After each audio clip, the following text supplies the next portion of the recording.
Guys, welcome back to Urban Rhino Tutorials. On this tutorial, I'm going to be showing you how to make a pendant using resin and wood. So I have two measuring cups here, and with resin, it is very, very important that you get exact equal parts. So we have the actual resin here, and I'm using this Dr. Crafty brand, and I'll include a link in the description below. And you have the hardener. So for this resin, you want the parts to be 1-to-1, the ratio. So if you use, let's say 6 ounces of resin, you need 6 ounces of hardener. So you're gonna end up with 12 ounces total. Just keep that in mind when you're mixing up your amount. I've seen this with students, and I'm sure other jewelry makers have, if they're starting out with resin, have made this mistake, but they'll mix up, like a whole cup to do just a little letter, and it really doesn't take much at all. So be mindful of how much you use. Resin is obviously expensive and you don't want to waste it. So I'm going to open these up. No, I'm not. I'm gonna put on my gloves first. You will regret your life choices if you do not wear gloves when you are working with resin. It's about the messiest thing ever. I usually only do resin with my advanced kids, advanced students, because again, it's so messy and I don't want my classroom to be all sticky. All right. So I'm going to be pouring half and half, and then I'm gonna combine them in this cup. So I don't wanna fill these up completely or I'm gonna overflow my cup. So I'm gonna do, looks like milliliters. We're gonna do 125 milliliters. Okay, so we got 125 of that. Lid back on, so don't dump this over and ruin everything. If I can get it, there we go. And then, so I've got 125 in here, which means I have to have, obviously, 125 in here as well. The hardener is a lot runnier. Okay. So we've got equal parts, lid back on, and I'm gonna stir this, or I'm sorry, I'm gonna pour it into here, just like this.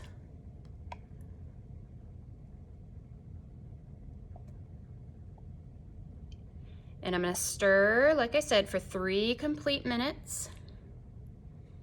And from there, I'm gonna divide it up into some smaller cups, and I'm gonna have to work quickly because it will start to set up within about 45 minutes. All right, and we got a little more. And then when I split it up into the different cups, I'm going to color some in some of my other tutorials, so you'll see those. Let me set these to the side. Okay.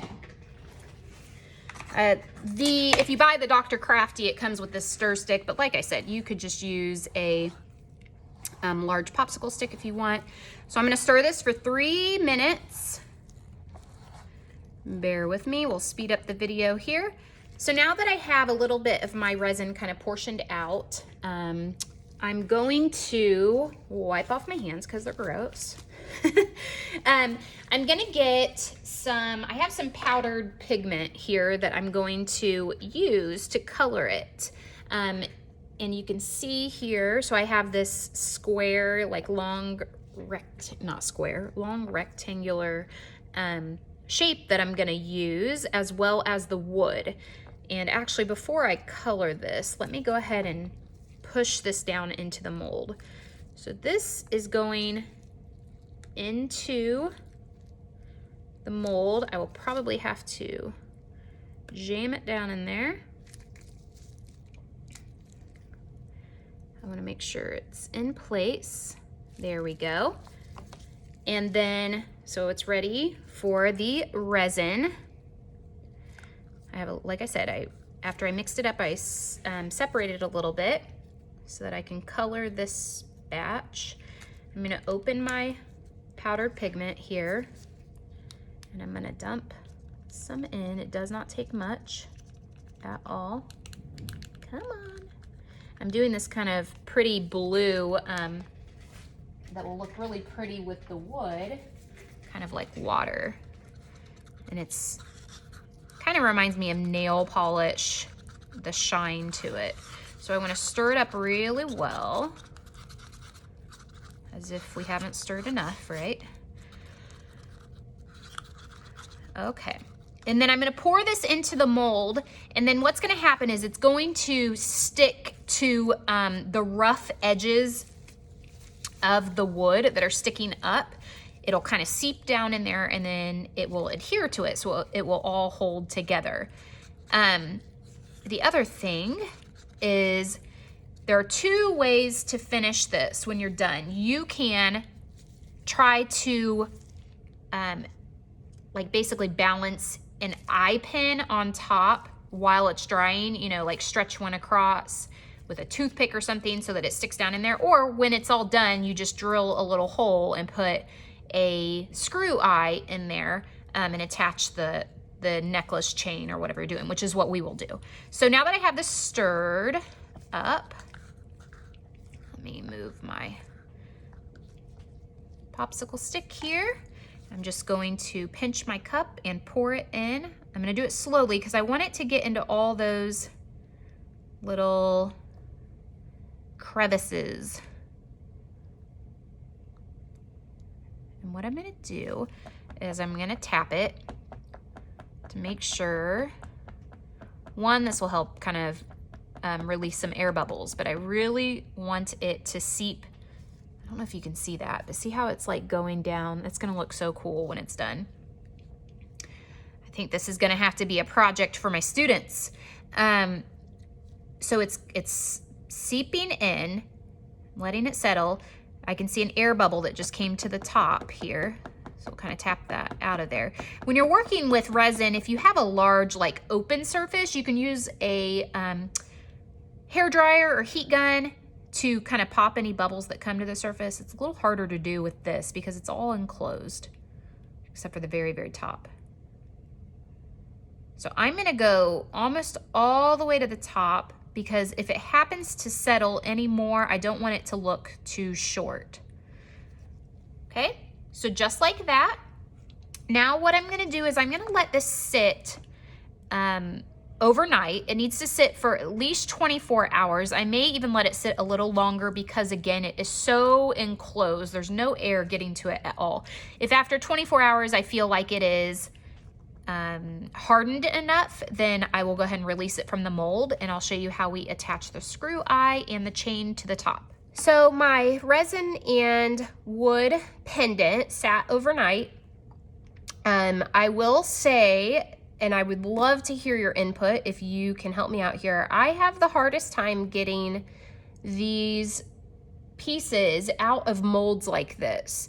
I've looked up videos, I've used the mold release spray, and for whatever reason, I have a really hard time getting them out of like the long cylinders or the, you know, the long ones that are shaped like this, you know, any of them that are long like that. So what I have my students do, what I've just done, is I just take an X-Acto knife and run it along one of the edges to release it. If you want to use this mold again at some point, all you have to do is just use some tape and tape it up, and you shouldn't have any problem with it. We do that all the time. So you can see how pretty this looks. Love it. Reminds me of just like by the ocean and stuff. So to sand this off, you may have seen in previous videos, but all we're gonna use is a little nail file, and we're just gonna go along the top because it's uneven and smooth it down. That is going to make it kind of cloudy. So then we're gonna clean that up with some wipe-on polyurethane that I have found over the years tends to work the best. It's very easy to use, it dries clear, it gives it a really pretty shiny glass-like finish. Very easy. So smooth it, get all the little uneven pieces that might be sticking out. Okay, and then I will use some poly, and you could use the poly on the wood if you wanted to. If you do that, it's going to make it all look dark like this middle section is. I don't want that, so I'm not going to, but you certainly could. I just got a little more than what I needed. So all I'm gonna do, and yes, it comes out yellow, don't freak out, it's gonna dry clear. It doesn't even go on yellow, really. Just kind of dab it in the places that you need it. And it's all shiny and cleaned up. So easy. So this is just, let me show you here, Minwax Wipe On Poly. So now we need to attach a screw eye to the top so that we can put our chain on.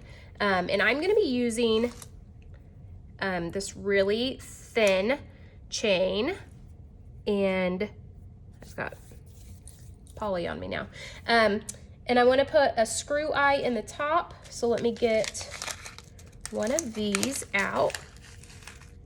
You really should be able to twist it into place, just straight into the top. I usually like to take a really small drill bit and just drill a little tiny bit to get it started. I think it's a little easier if you do that. And then I also like to use my pliers. I may not have drilled enough, let me see.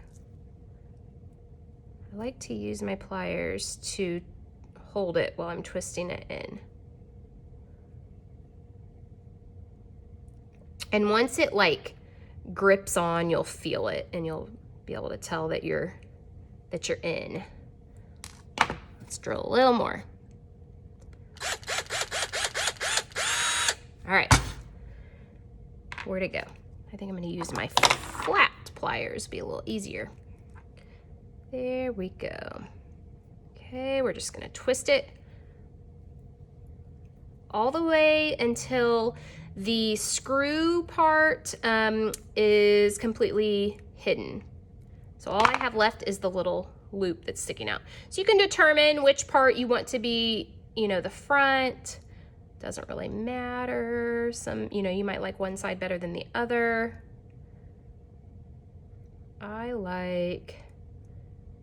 I think that side is good. So I am going to, actually, let's twist it. I lied.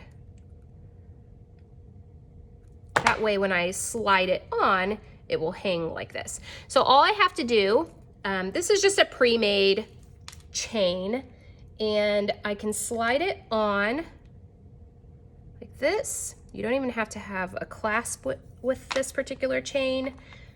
It just pops back into the little barrel there. And that is complete. That is so cute. I love the wood and resin together. So I am going to include links in the description below where you can purchase these supplies if you are interested.